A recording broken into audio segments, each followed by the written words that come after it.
Welcome to the podcast. My name is Chris Stenberg. I'm a filmmaker from Penticton, British Columbia, and we're here today with Calida Kuzek, who is a professional dancer, instructor, choreographer, and facilitator of all things dance. So maybe rather than me try to figure out your story, maybe you can just tell me a little bit about yourself and how we arrived at this place. Sure, yeah. Oh my goodness. Thanks for having me. I have been dancing since I was little, since I was 4. My mom put me in, the hop, skip, and march classes, and I just fell. Well, first I was terrified, cried every class, stood in the corner. I can't believe she kept pushing me to go. But after I got over the fear, I fell deeply in love. So I grew up in a small town, Quesnel, BC, and right away moved after graduation to Vancouver, where I started in a training company called the Source Dance Co.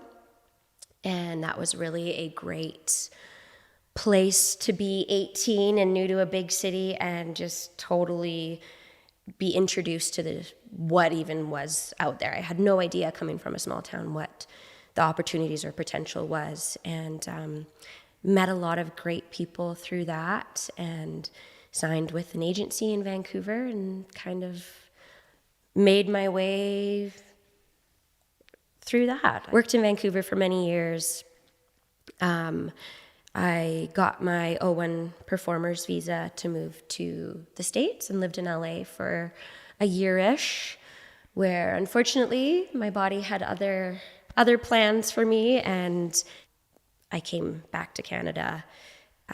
Ended up in Toronto for a bit, dancing there, and then landed in Penticton with my husband and our son, and have been finding a way to still keep my heart full and a foot in the dance world in this new home. I read your bio somewhere. Okay. On some website, maybe it was OKDS or another, I think one of the Toronto studios that you were with. Yeah. And I saw that you danced in Toronto, and my daughter is a big fan of the show called The Next Step. I don't know Yes. if you... Yes, I've heard of it. So part of me was like, I'm creeping on your IMDb, just praying that you were on The Next Step, but it's okay that you weren't. I wasn't, but no, I know. It probably was different timing, but I wasn't really aware of all the dance that is in the sort of television production realm, whether it's like dance specific shows like that, or, just dance that appears in every other show. Yeah. And so tell me a little bit about, we're going to dance all over this. I think I just skipped to the chase on this one, but, tell me a little bit about your time kind of in Toronto and working in television production and, right, and yeah. things like that. Vancouver was actually where I did bulk of my film and TV, a bit in Toronto. You'd be surprised at what they want dancers for. So sometimes I was on shows that you were actually dancing, you're doing, it's like think of like The Flash or those like kind of superhero shows where they would do a musical crossover type of thing, and all of a sudden like they're breaking into a full-on like Fosse jazz thing. And those were really fun, but also times I've been in shows where I'm playing they want you more so for your movement and your I guess ability to take direction and being weird creatures. Like I've been a totally dead zombie. Other times I don't even know what I am, but I'm just like a dead haunted thing, and they want, specific arms or body placements that maybe Joe Schmo can't totally pick up right away. Or so, yeah, it's been a broad range. Some of it very like kiddie, like I've done lots of Nickelodeon stuff. They film a lot of that in Vancouver. So when I became an auntie, that was like a big hit. I was like, yes. My nieces were like, oh my gosh, Auntie's on TV watching me in like Big Time Rush or Freaky Friday, or, you know, like these random things that I've never even heard of. Yeah, so it's been a lot of different things. I did do So You Think You Can Dance, which was also like the very, you know, the dance show, which was really fun to be a part of as well. Yeah, so kind of a bit of everything. It's funny, I've watched So You Think You Can Dance, which, you know, I was not into dance per se. Yeah. You know, obviously I love the arts, and so I'm into all kinds of things, but dance was not my realm. But watching So You Think You Can Dance with my parents was actually quite fun. So I'd be at their house, you know, staying the weekend or something like that, and they would be into watching those shows, and we'd always have to bet on who was going to win. And Right. So yeah, there was definitely a few seasons in there where I thought, wow, this is incredible. And maybe that was the first time, like we were talking about before, just how that really brought dance to the forefront of, you know, people's consciousness and into their living rooms, so to speak. How do you think in the time that you've been involved in dance, like that sort of landscape has changed? Like, Well, when I first started, I'll say like since I lived in Vancouver, like my professional dance life, you know, there wasn't social media. We had Facebook. I think Instagram kind of became popular in like maybe my third or fourth year there, but popular was like you got 5 likes on your photo of, I can picture one of like a dead bee, like so stupid. So it's changed drastically because social media has just made it so available. So I think was one of the first, probably the first really to put it right in everybody's living room. I truly believe everyone is a dancer. Whether they admit it or not. And like everyone can enjoy watching it. So that was really cool when that happened. And then once social media started to gain its popularity, you have kids all over, like, you know, we're all like, oh, get off your phones. But it's really cool to see them taking it in and participating in it. On the flip side of that, as the dancer, it was a bit overwhelming and a bit stressful at times because you felt like I have this tool to promote myself. How do I do that? How do I make something that people are going to find interesting? How do I not get lost in the noise of it? How do I stay true to myself, but also catch the eyes of so-and-so who I really want to work with? It's also has its highs and lows, kind of, if that makes sense. I mean, I wasn't really thinking about, when we sat down to talk about this, I wasn't really thinking about social media's impact necessarily on dance and dancers. But yeah, of course, like you're in a space where you want to be noticed and you want to go to another level with that as a young dancer, and maybe there's an agent or some sort of talent scout sort of process involved in that. And obviously social media now is a fast track potentially to some of those things, but with it comes, an immense amount of pressure. I mean, when you started, that obviously changed as you went along. How do you think young dancers now are kind of dealing with that? Cool.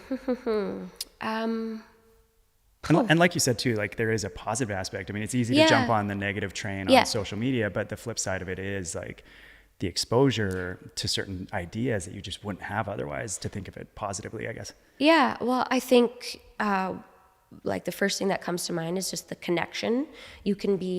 I've connected with dancers in Ireland or Australia, or like you're watching people from all over the world who you would never have met or, you know, had at your fingertips to talk to.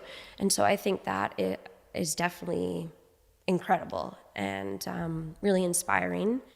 I think it's shown creators and maybe like not dance creators, but other people, the opportunities that dance can, what am I trying to say? Like how dance can help them. Maybe if they're promoting something or in commercial, or, you know, it's like, oh, we could have dancers at this event, or if we had dancers in this commercial, or if we had dancers, you know, that it just created more awareness around it and the possibilities.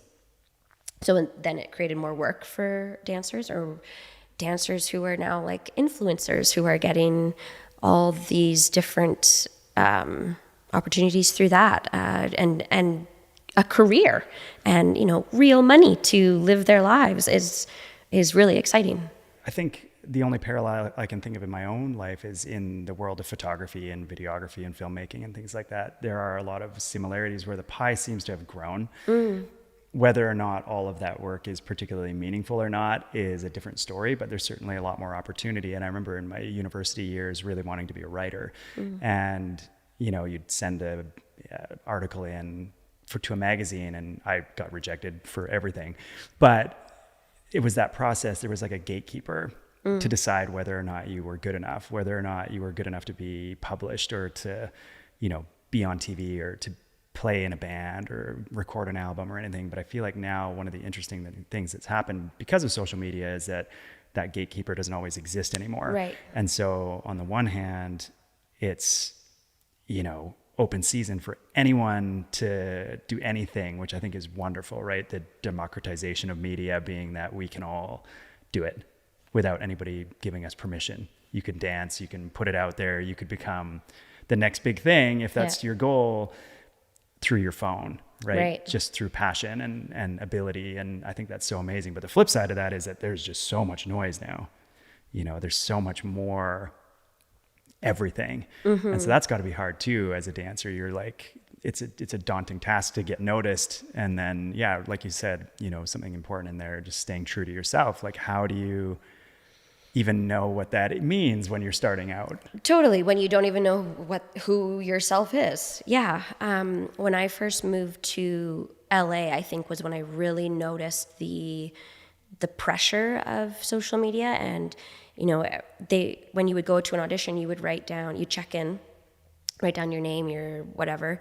And then they'd also want your Instagram handle.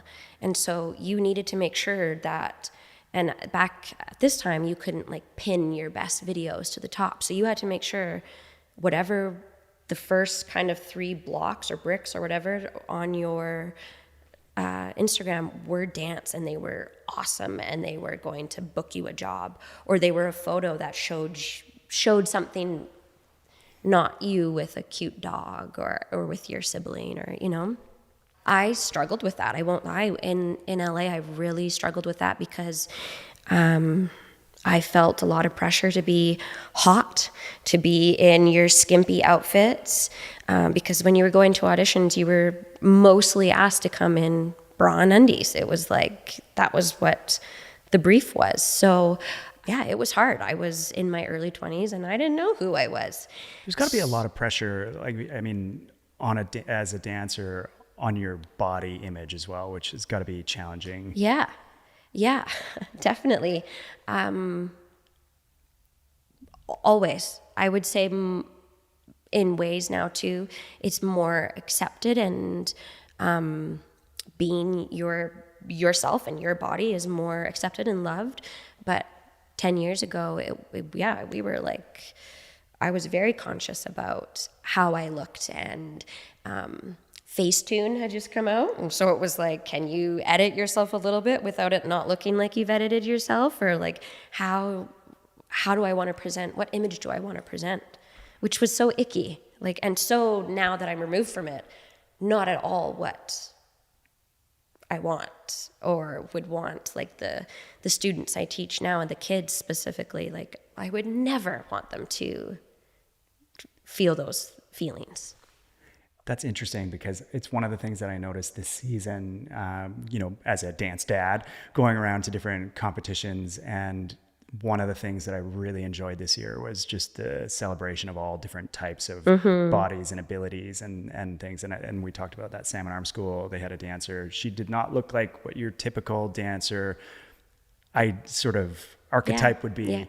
But man, was she good. And I love that she was the lead dancer of that school and was just owning it. And it just made me feel all the things, right? And to me, as, a dad with daughters specifically, that, you really want them to grow up and be comfortable in their own skin and be true to themselves and not have all these things, which I realize the world still puts so much of that on all of us, but in particular on young girls.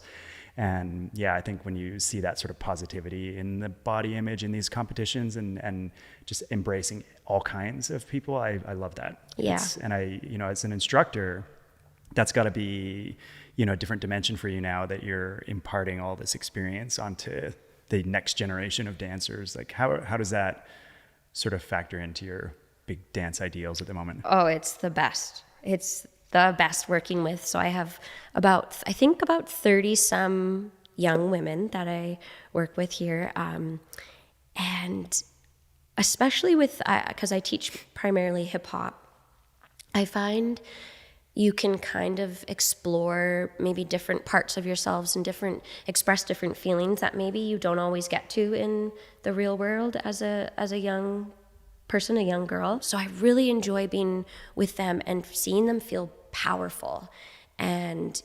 being like, okay, for this part, I want you to be angry. As a young girl, I was never allowed to be angry. It was like, you're happy. You're happy, you're happy.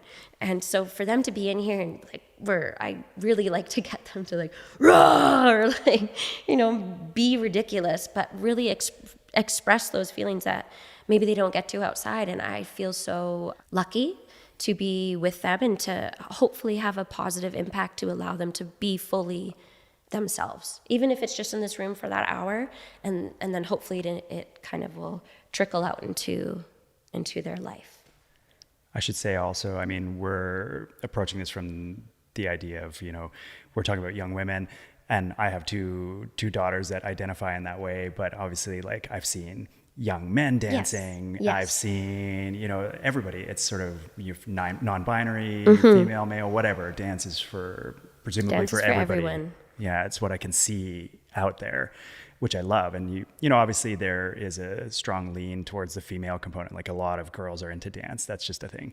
And I can see it in my own daughters. And they do, I hate to admit this, but I guess I don't hate to admit this, but every time I go to a dance competition, I just leave in tears. And I don't know what it is, especially when it comes to lyrical and contemporary dance.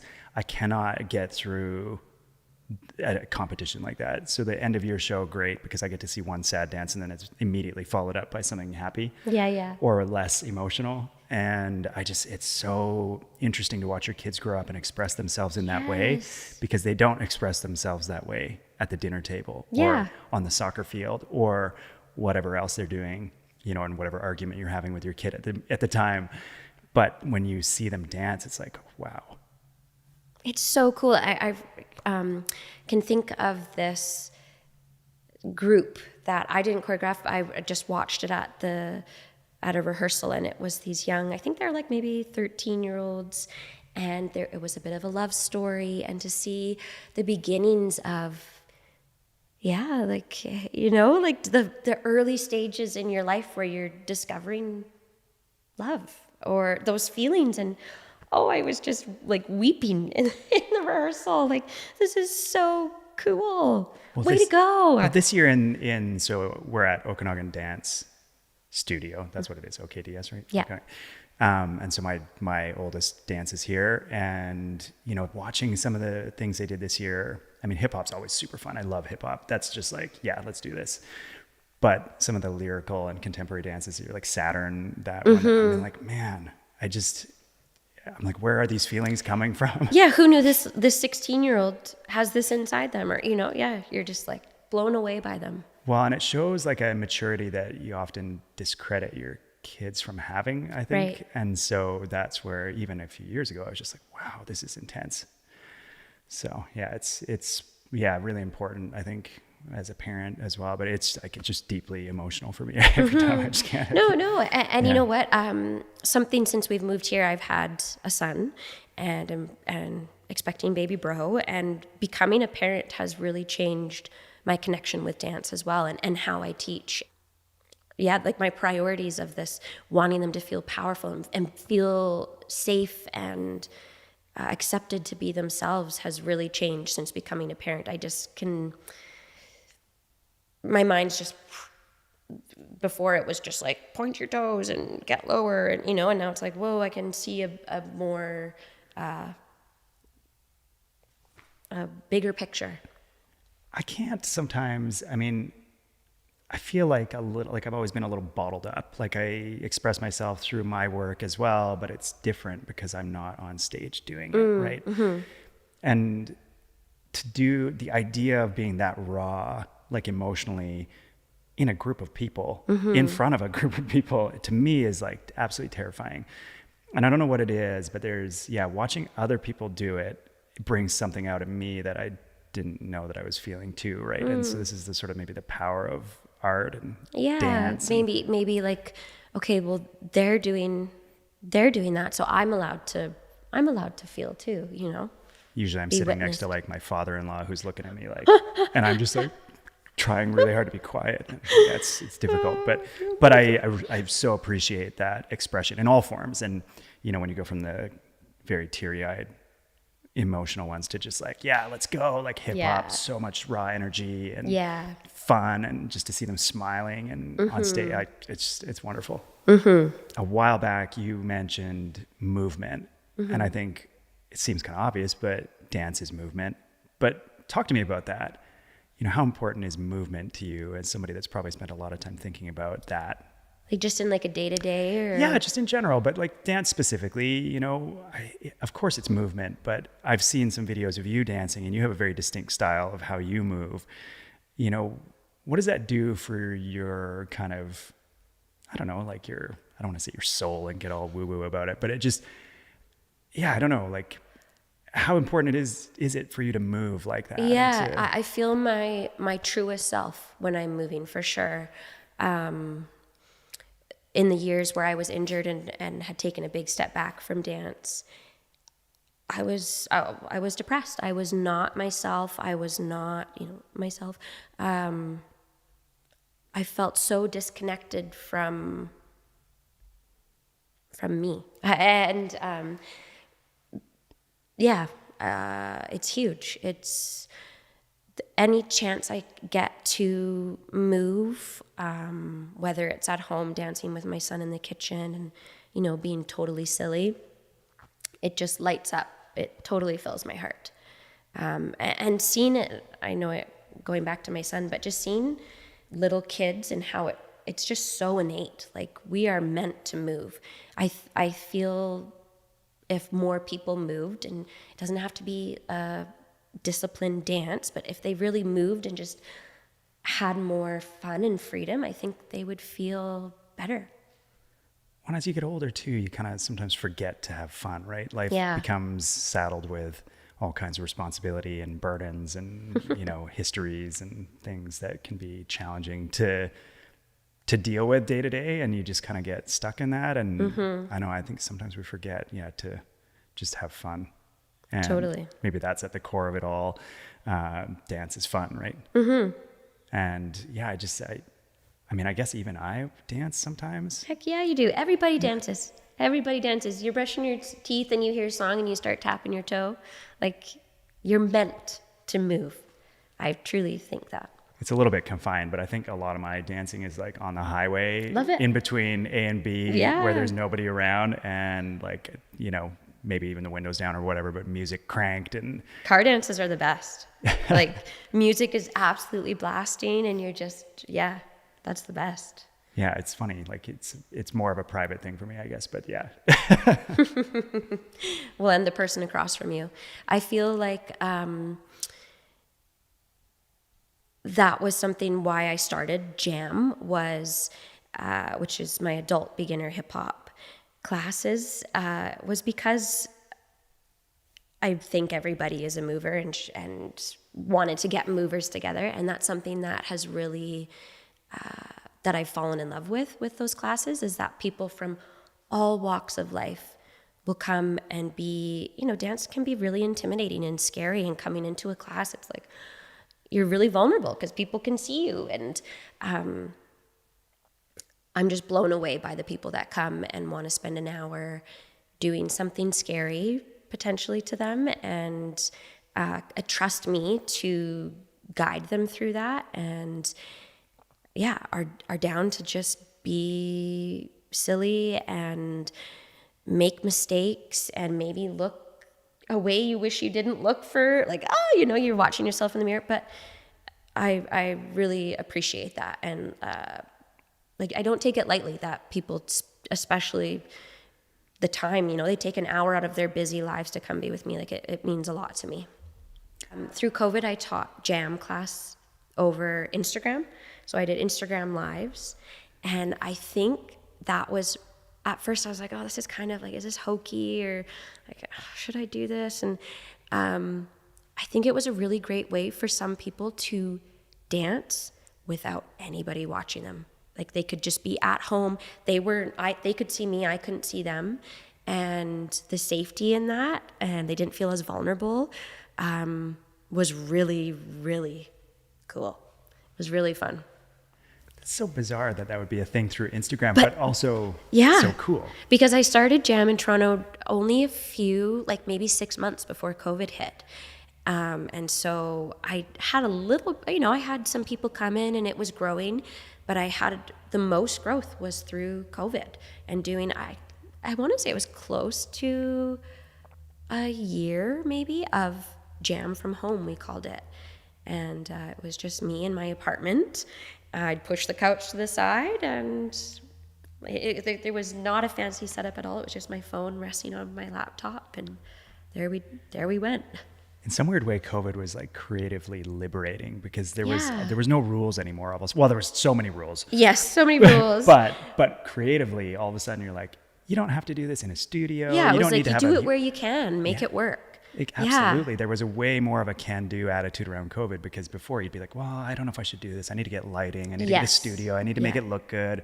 All of a sudden you're in your living room, and like, so is everybody else. So who cares? There was no judgment. It was like, hey, we're all in here, you know? Like, Hey, we barely got out of bed this morning and got our clothes on. So I didn't get dressed until this class, and it's 7 p.m. You know, like I finally brushed my teeth. No, it was definitely a weird time. And we're going to be talking about this for years. It's just not going to, I think people thought that it would be kind of over, and then we'd get on with it and life would go back to normal. Yeah. But now we're just, 4 or 5 years into it almost, and it's still a topic of conversation. We're still dealing with the repercussions of it, and I think it's going to be something that affects an entire generation or two for quite a long time. Yeah.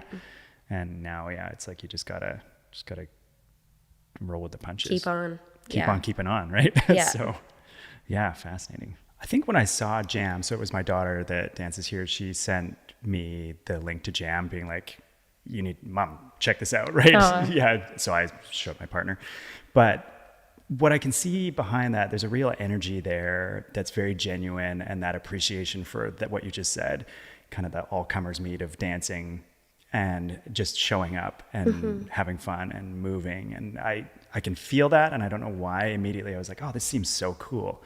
Even I kind of want to do it, but like I said, I'm going to leave it for the time being that's her thing, but maybe I'll join at some point. But I do think that, there's like a real, it just feels genuine what you're doing. I think you can feel that through the way that you communicate, and just that love of dance is there. And thank you. I think that was what kind of pulled me into it. And I know we live in a small community, and, maybe only sometimes like 20 people show up, or 30 people, or 5 people, like I don't even know, but to have that here just really enriches the possibilities of like things that we can do. And we haven't always had that creative influence in this small town, or small city, I should say. But it's great. And I feel like Penticton is really at a sort of turning point. I mean, you're kind of new here, and maybe this is one of the positives of the pandemic times that we've come out of, is that we've had an influx of really interesting new creative people in this area. And I think it's wonderful.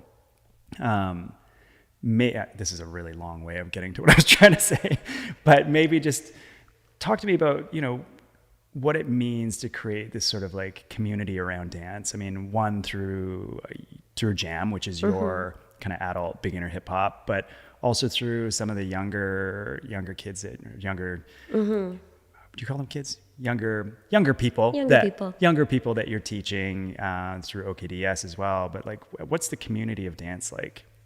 Well, I've done adult classes jam in bigger cities, and even there you might get just a handful of people showing up. So I had no idea what to expect when I held my first class here, and I don't do any like pre-registration. It's just kind of show up, and so I was like, oh, like, fingers crossed we have, there's somebody besides me there. And I walked into the space, and 3 other people came with me, and so I was like, okay, sweet, we have 3 people, like, that's a success in my books. And then we got into the space, and I was like, oh, I got to go open the door. I forgot to unlock it, and I went to go open the door, and there was 8 people outside who I'd never seen before, and I was just totally gobsmacked. Like, one of the reasons I started jam as well was because it's hard to make friends as an adult. And so it was like, in other cities that I've taught it, I've made some really great friends that have lasted over many moves and years. And so it was like, I miss that community connection for myself, like totally selfishly. I was like, I need to meet some people. So through that, yeah, it's been incredible. People that are doctors or work in construction or lawyers, or like I've had all sorts of people come to class that I would never meet on just my regular day-to-day. That's interesting, because when I moved here, it was quite a bit before you got here, but my community was cycling from where I came from. But one of the things that was really interesting to me when I moved here is that I'd go on a bike ride on Saturday morning with a bunch of different people, and they were all different ages, all different professional sort of trades or whatever. Yeah. And everything from like people that were construction workers to people that were surgeons and everything in between. And I always found that really interesting. Whereas in the city, I felt like it was a little more segregated. The people that were all surgeons would all bike together, and the people that were all construction guys would all bike together, or not, or whatever. And it just felt like a little more separated by maybe by sort of socioeconomic class or profession or whatever, education or something. But here I found that it was really, maybe at that time, not like a cultural melting pot, but certainly like a melting pot of all different kinds of people and different kind of occupations and things which may not normally happen. And that was maybe one of the interesting sort of positives of moving to a smaller community. Right, yeah. Well, and I think another part that I really enjoy with jam is that comparing it to taking class as a professional dancer, where you're taking class with mostly other working dancers, there was always a bit of an ulterior motive. It was like, I want to be seen by the teacher who I know is, casting for a show next week, or it'll look good on I can write this as a training on my resume, or I can, there was reasons to take it. Yes, because you loved it, but because it was your job. Whereas with jam and in Penticton especially, it's people are coming to take it because they love it. And so it's so easy to connect with someone who loves the same thing that you love. Great, let's hang out, Yeah. That makes so much sense. And also I think, when you move to a small community, it can be a little, like in the city, maybe it's harder to make connections in some ways because everybody's so busy and running around, but there is so many more people, right? And so many more things going on.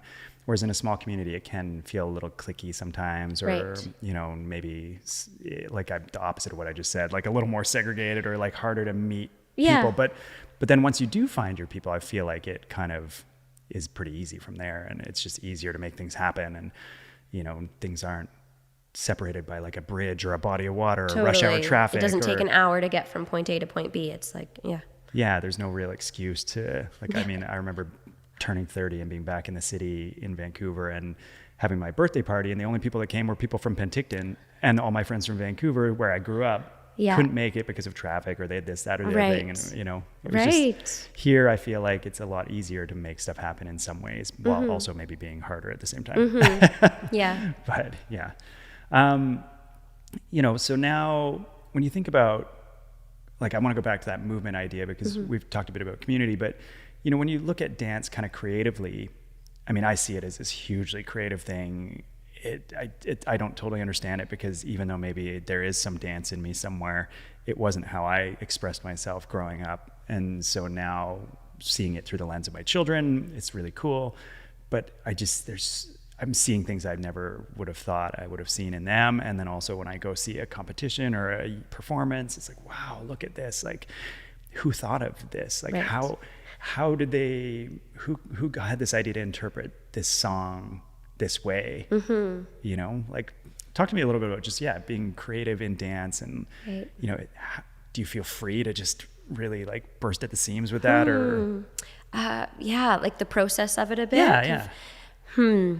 It can be so many things. For me, it's definitely feeling. It's got to feel good while you're doing it, you know? So, feeling, and it can be totally overwhelming where there's so many possibilities. How do you pick one? So often I have to just make a choice, and then you can go back and edit it later. I do a lot of visualization. I do a lot of my creating in bed. Like I'll lay there when I should be like taking a nap or something, and I'm picturing it and how I want it to work and seeing it all, how it will work on stage. And then I get up and I film myself really quickly so I don't forget it. And then I can go back to bed. Drawing it out, having little X's and O's in my notebook that are, to someone else, it would be like, what? It looks like word vomit. But, you know, it kind of, sometimes I'll remember what it means and it'll make sense to me. I find like inspiration-wise, it can come from anywhere. Definitely music. Totally, you have to be connected to your music. A lot of exciting parts or things, like exciting ideas I had last year, though, would come from, my son was really into the Wiggles, and there would be like silly dances that they do, and I go, I think we can make that cool. And, or like, he was really into the movie Sing. And so there was different parts from the movie that it would be funny because I'd say it to the kids and they'd be like, oh yeah, my little brother's watching that, or I know what you mean. And so it can come from anywhere, which is really fun and overwhelming, because then when you don't totally know your idea yet and you're trying to kind of pick the pieces that you want to bring together, it's like you just have to trust that it's going to come to you, but you're also in a time crunch sometimes, so you're like, speed it up, like, come on, I have a due date for this. It's a dance in its own of trusting that it's going to come to you, and you'll know it when you know it, but also like, where is it? That trust, though, I think maybe is called experience. Like I can, like, as you're saying that, I feel like I have similar feelings about things that I do, where you walk into a situation or you're about to put something together that there's infinite possibilities and choices, right, and you just don't really know. And even going into it, you still feel like, I have no idea what I'm doing. Like, this doesn't, but I'll figure it out. And there is, like, the more you do it, some sort of trust that happens with yourself that allows you to just be more decisive, or to trust your instinct, or to just put it together and not worry so much, even though I'm sure you worry and I worry, and we, you know, many years down the road of a career, you still worry about stuff, but there is, like, in the back of your mind, a thing that develops that's sort of like, okay, well, let's just do this and whatever, we'll figure it out, see how it goes. Which I love, that kind of experience thing that's happening in my own career, where I'm like, okay, I don't know if I'm right, but I know that I'm probably not totally wrong either. Right, yeah, and I'll get there. If I'm not right, I'll find the path to where it should go. Yeah, and I think creatively that's a really powerful place too, because when you're new to something, or even when you're 5 years into it, but you're younger, and maybe the experience isn't just to do with dance or creating, maybe the experience is just to do with life, but, you know, you're kind of unsure in those early days of things. Oh yeah, I would have, when I first started teaching. I started teaching when I was 14, and I remember writing in my math class, writing out my class by the minute. Like, class started at 3:30. Okay, 3:30 to 3:32. Check in with the kids, attendance. 3:32 to 3:35.